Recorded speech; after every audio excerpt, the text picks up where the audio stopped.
Good morning, grasshoppers. I just wanted to take an opportunity and share with you some thoughts I have concerning your assignments this week, and share with you that I missed a bunch of you on the Zoom call last night. I understand it's difficult. It's probably a bad time for some folks. You're working, you're living overseas, or whatever. But going forward, I'm going to try and record this Zoom call, and that way you'll have access to it at your convenience. But for this morning, I was just looking through the assignments, and I wanted to uh, take this opportunity to briefly just touch base with you. The first assignment you have is the Value of Philosophy by Bertrand Russell. Bertrand Russell was one of the most foremost eminent philosophers of the 20th century. Um, he was an idol for me as a young undergraduate and graduate student. Um, and I always found Russell to be incredibly insightful and profound. The what is the value of philosophy? We are taking an ethics class, and in too many instances, we don't really think about how philosophy impacts our life on a daily basis. So, as you're going through this essay, I want you to think about that in terms of what philosophy really means to you. And ultimately, I think it comes down to a notion of, do you want to be a critical thinker or not? And if you don't want to be a critical thinker, then please don't be surprised when you surround yourself by folks that are not critical thinkers, and then you end up in the hater. That's just a sort of blanket attitude statement that I have, because I'm a great adherent of the idea that the people that you surround yourself with are really a reflection of what you think about yourself. So never forget that. The other thing is Adam Smith and happiness. Uh, Adam Smith, I mean, what can we say about Mr. Smith? Part of the Scottish Enlightenment of the 18th century. And uh, his probably most famous book, that is probably one of the most famous unread books that we know, is The Wealth of Nations. And Smith also wrote a couple of other things that are very, very important, but The Wealth of Nations is the big one. And if you ever get an opportunity, do yourself a favor and read through that thing. You're going to be surprised at the number of things that Smith was talking about that contemporary talking heads really get wrong, and or they misconstrue what Adam Smith was talking about. For example, one of the things that he mentions is that um, a you cannot have an unfettered free economy. What that means is that all economies, whether they're laissez faire or controlled, whatever, have to have correction mechanisms or control mechanisms on that economy. You just can't have an unfettered economy going on. Okay. Um, the other thing that I want to chat with you a little bit about is the Omalas. This is a very short story, parable kind of a thing, but it goes to the ethical theories that you're looking at in terms of utilitarianism. And one of the challenges of utilitarianism is that it may compromise the situation of the individual for the group as a whole. So, as Bentham and John Stuart Mill talk about, the greatest good for the greatest number. But the question is, at whose expense? So, This is a very important little exercise that you're going to be doing, and you know, I just love this story. I think it's so profound. Okay, briefly, I chatted a little bit about this last night in the Zoom, but I will cover it just for those of you that were unable to be there. Chapters 3 and 4. In chapter 2, we talked about consequentialism and that the goodness or badness or rightness or wrongness of a particular behavior is contingent on its consequences. When we get into chapter 3, we're looking at deontological ethical theory. And so, what deontology is about is looking at the rules or the law or, you know, the foundation kinds of things that you know, come about. And of course, the big famous guy there is Immanuel Kant, who that's how you say his name. It's not Kant. And so Kant formulates the categorical imperative, and there are two formulations of it. One is that if you're going to have an ethical position, it must be universal, such that everyone has to adhere to it. The second formulation is that you must never use people as a means to an end, but always as an end in themselves. Now, when I was an undergrad, the second formulation of Kant's categorical imperative was called the hypothetical imperative. But, you know, at time they've changed it, and so blah, blah, blah. There you go on that. But at the end of the day, um, those are very important. And as I mentioned last night, there are a couple of flaws in um, Kant's categorical imperative. And one of them is that in all circumstances, must you adhere to, for example, not lying or not stealing, or you fill in the blanks however you want. But are there circumstances outside the normal parameters of human behavior that would warrant you behaving in a different fashion? So that's something that folks need to consider. Um, the impact of the hypothetical imperative, i.e., to never treat people as a means to an end, is problematic in that in our culture, in the U.S. culture, for example, the agenda is, ironically enough, though sublimated, to treat people as a means to an end. That the consequentialist notion is um, uh, what's important.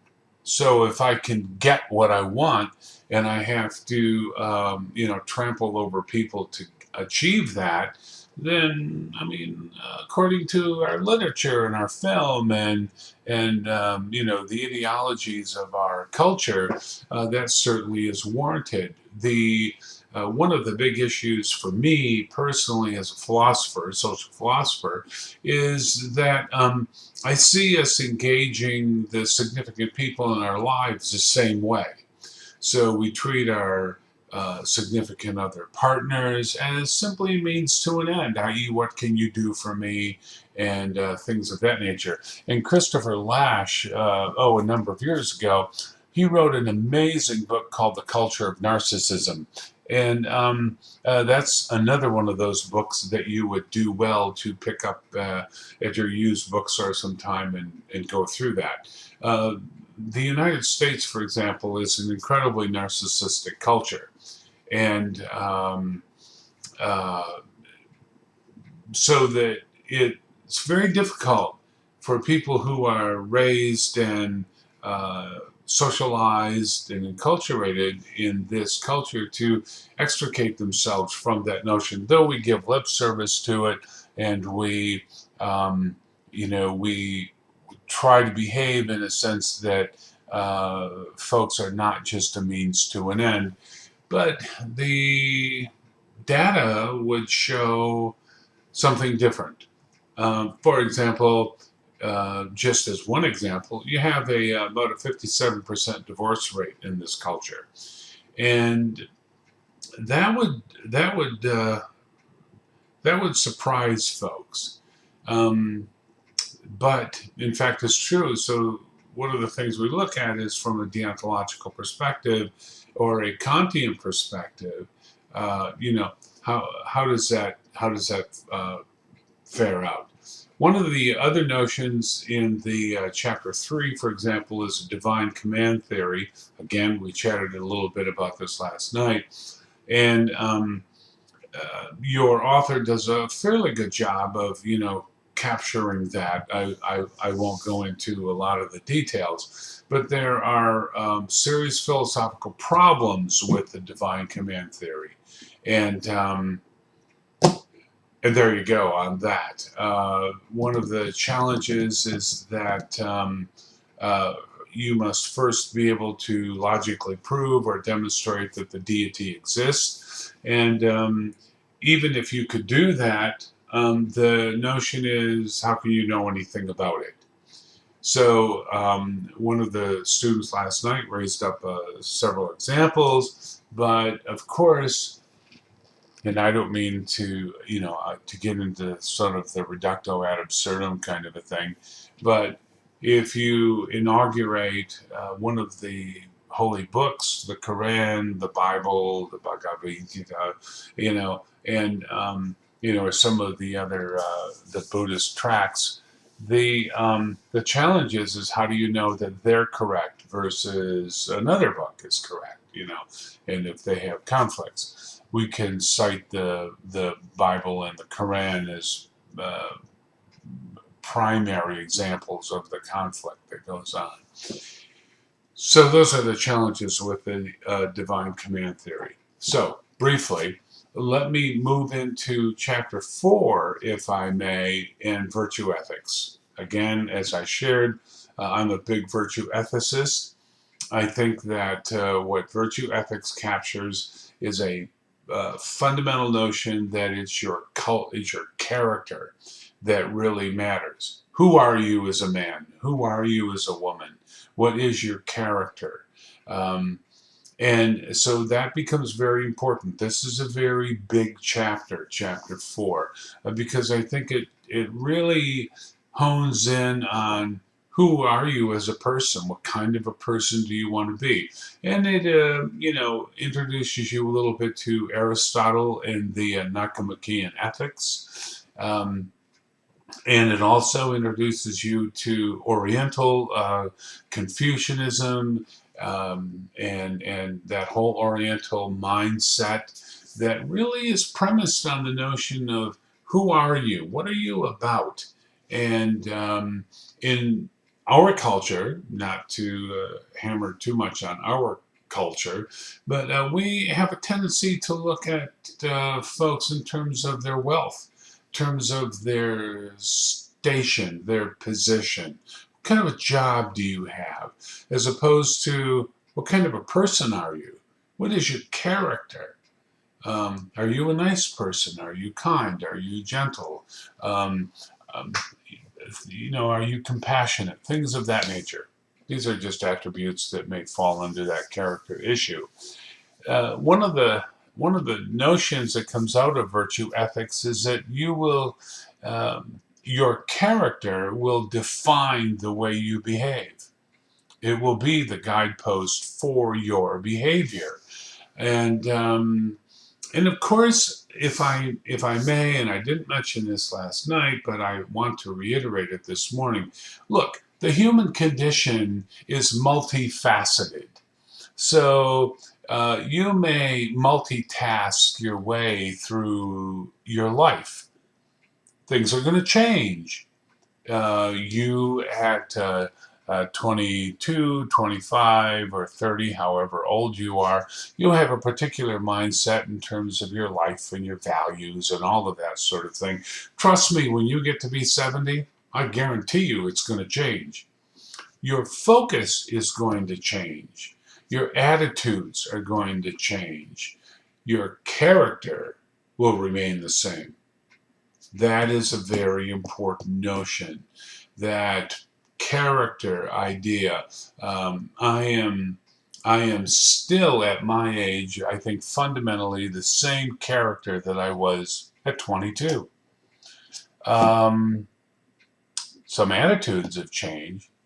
Some viewpoints have changed, certainly.